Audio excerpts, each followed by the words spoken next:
اعوذ باللہ من الشیطان الرجیم بسم اللہ الرحمن الرحیم السلام علیکم ورحمۃ اللہ وبرکاتہ۔ اللہم صلی علی محمد وعلی آل محمد کما صلیت علی ابراہیم وعلی آل ابراہیم انک حمید مجید۔ اللہم بارک علی محمد وعلی آل محمد کما بارکت علی ابراہیم وعلی آل ابراہیم انکا حمید مجید۔ میرے پیارے بھائیوں، بہنوں اور دوستوں، آج میں آپ کے ساتھ شب قدر ایک ایسا عمل شیئر کروں گا، ایسی دعائیں شیئر کروں گا، اور جو دعائیں میں آپ کو بتاؤں گا، ان دعاؤں کو آپ نے آج شب قدر کی 25ویں رات، اور ان دعاؤں کو آپ 37ویں کی رات میں بھی مانگیں، 29ویں کی رات کو بھی مانگیں، کیونکہ شب قدر کی 2 راتیں گزر چکی ہیں اور 3 راتیں باقی ہیں۔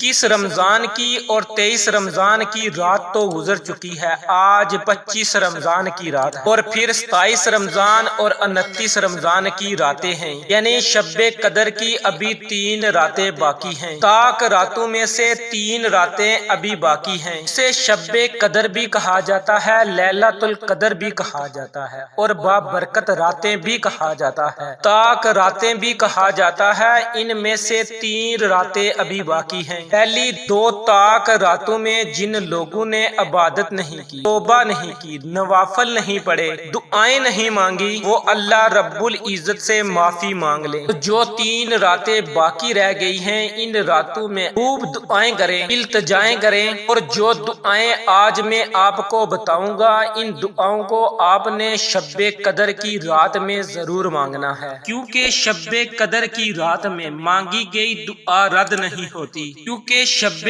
قدر بڑی عظمت، خیر و برکت والی اور بلائی والی راتیں ہیں۔ اللہ رب العزت نے قرآن پاک میں 2 مرتبہ قدر کا ذکر کیا، ایک مرتبہ سورۃ دخان میں اور دوسری مرتبہ سورۃ القدر میں۔ تو جن راتوں کا ذکر قرآن پاک میں آیا ہے، اللہ رب العزت نے خود ذکر کیا ہے، جن راتوں کا ہماری عقل بھی اندازہ نہیں لگا سکتی کہ یہ راتیں کتنی بابرکت ہیں۔ اور ان راتوں میں آپ سب سے گزارش ہے کہ یہ 7 دعائیں ضرور مانگیں۔ ہم لوگوں کو، ہم گناہ گاروں کو اللہ سے مانگنے کا طریقہ نہیں آتا۔ ہم لوگ عبادت کر لیتے ہیں، ساری رات نوافل پڑھ لیتے ہیں، ساری رات ذکر خدا کر لیتے ہیں، ذکر و اذکار کر لیتے ہیں، صلاۃ و تسبیح ادا کر لیتے ہیں، لیکن جب سارا ذکر کرنے کے بعد دعا کی باری آتی ہے تو ہم دعا نہیں مانگتے۔ جب دعا مانگنے کی باری آتی ہے تو ہم فٹافٹ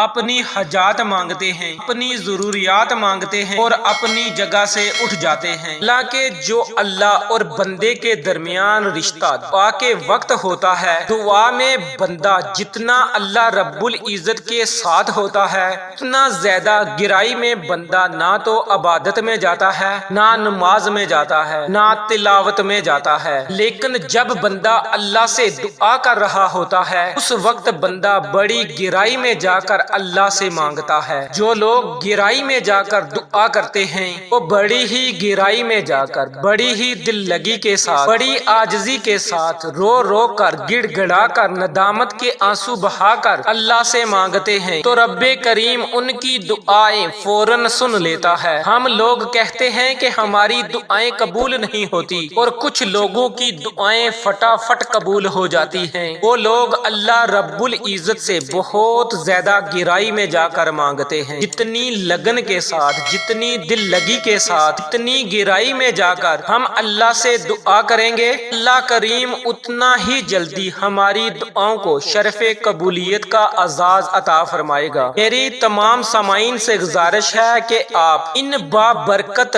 راتوں میں یہ 7 دعائیں ضرور مانگیں۔ یہ کون سی دعائیں ہیں جنہیں آپ نے شب قدر کی راتوں میں پڑھنا ہے؟ 25، 27 اور 29 رمضان کی راتوں کو پڑھنا ہے۔ یہ دعائیں آپ نے اللہ سے مانگنی ہیں۔ یہ دعائیں آپ نے کس طریقے سے مانگنی ہیں، کون سے الفاظ ادا کرنے ہیں، اس بارے میں جاننے کے لیے میری آپ سے گزارش ہے کہ ویڈیو کو آخر تک لازمی دیکھیے گا، اور جن بہن بھائیوں اور دوستوں نے ابھی تک ہمارے چینل کو سبسکرائب نہیں کیا، وہ ہمارے چینل کو سبسکرائب کر لیں اور ساتھ بیل کے بٹن کو دبا کر آل نوٹیفیکیشن کو آن کر لیں تاکہ ہماری ہر نئی اپلوڈ ہونے والی ویڈیو کا نوٹیفیکیشن آپ کو بر وقت مل سکے۔ اب میں آپ کو وہ دعائیں بتانے لگا ہوں جنہیں آپ نے شب قدر کی رات میں مانگنا ہے۔ سب سے پہلی دعا آپ نے اللہ رب العزت سے اپنے گناہوں کی مغفرت مانگنی ہے، توبہ کرنی ہے، کیونکہ گناہ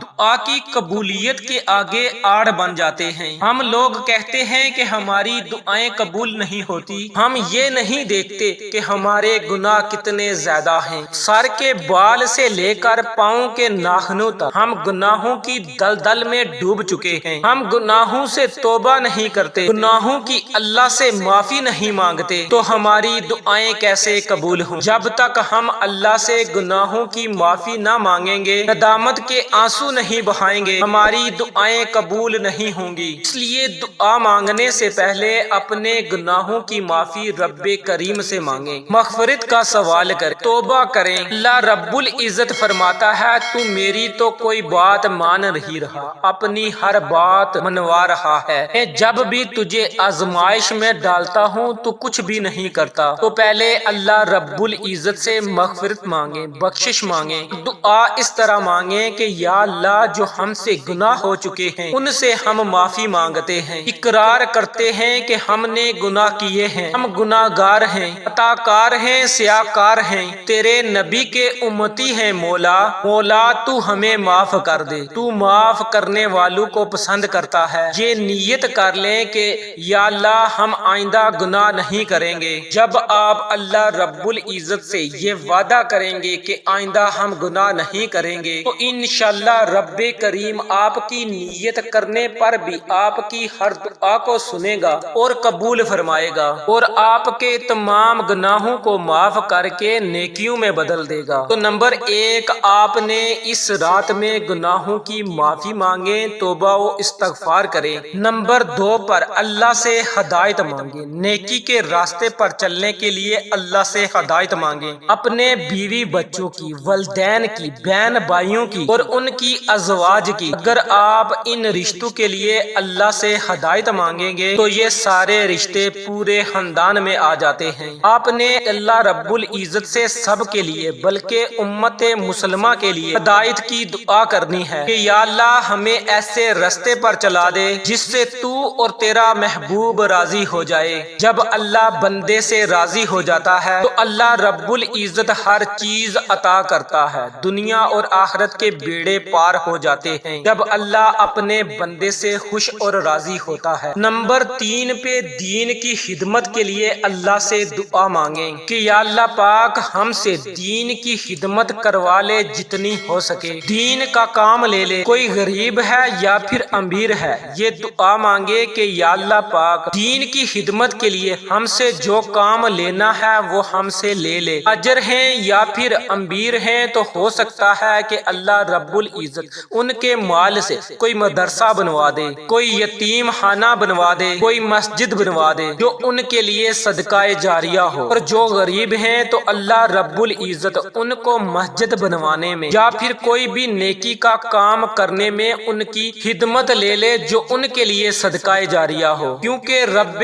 کریم نے چھوٹے چھوٹے پرندوں سے بڑے بڑے کام لیے ہیں، ہم تو پھر بھی انسان ہیں۔ اللہ رب العزت ہمیں اپنے نیک کام کے لیے چن لے، یہ ہم سب کے لیے خوش قسمتی کی بات ہو۔ اللہ رب العزت سے دعا کیا کریں کہ مولا کریم دین کی خدمت کے لیے ہم سے تو جو کام لینا چاہتا ہے ہم سے لے لے۔ نمبر 4 پہ عافیت کی دعا اللہ سے کریں۔ شب قدر کی راتوں کے لیے خاص دعائیں ہیں جو میں آپ کے ساتھ شیئر کر رہا ہوں۔ نمبر 4 پہ اللہ سے عافیت کی دعا مانگیں، عافیت والی زندگی مانگیں۔ اللہ چاہے تو اپنی مرضی سے آپ کو پیسہ دے کر آپ کو عافیت دے دے، اللہ چاہے تو آپ کو کوئی بھی نعمت عطا کر کے، رحمت عطا کر کے آپ کو عافیت عطا فرما دے۔ عافیت والی زندگی اللہ سے بس مانگیں۔ اللہ رب العزت سے جب عافیت مانگیں گے تو اللہ رب العزت گھر، گاڑی، دولت، ہر قسم کی نعمت سے اللہ رب العزت آپ کو نوازے گا۔ نمبر 5 پہ آپ مصیبت سے نجات مانگیں، پریشانیوں سے نجات مانگیں، اللہ کی کی غیبی مدد کا سوال کریں کہ مولا پریشانیوں میں ہوں، مصیبتوں میں ہوں، مولا ہمیں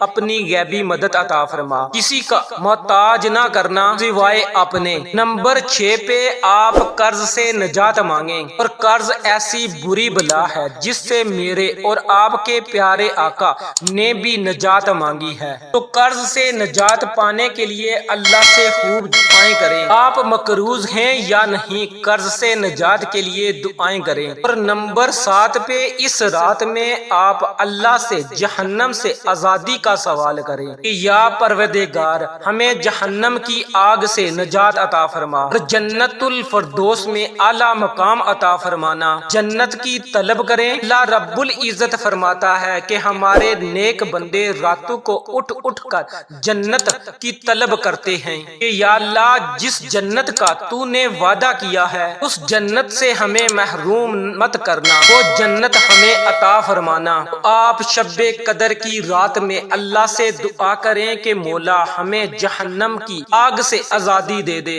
جہنم کی آگ کو ہم پر حرام کر دے، کیونکہ ہم تیرے نبی کے امتی ہیں اور تیرے نبی کے امتی کو جہنم کی آگ چھو بھی نہیں سکتی۔ اپنے نبی کے صدقے مولا جہنم کی آگ سے ہمیں نجات دے۔ اس طرح اللہ سے دعا کریں اور جنت کا رب کریم سے سوال کریں۔ اللہ رب العزت آپ کو ہر وہ چیز عطا کرے گا، دنیا کی بھی اور آخرت کی بھی، جس کی آپ کو ضرورت اور طلب ہے۔ تو محترم سامعین، یہ تھی مختصر سی 7 دعائیں جو میں نے آپ کے ساتھ شیئر کی ہیں۔ امید کرتا ہوں کہ آپ شب قدر کی رات میں یہ 7 دعائیں مانگیں گے اور اپنی قسمت کو چمکتا ہوا خود اپنی آنکھوں سے دیکھیں گے۔ انشاءاللہ پھر کسی نئے وظیفے اور اچھی معلومات کے ساتھ آپ کی خدمت میں دوبارہ حاضر ہوں گا۔ تب تک کے لیے اللہ نگہبان۔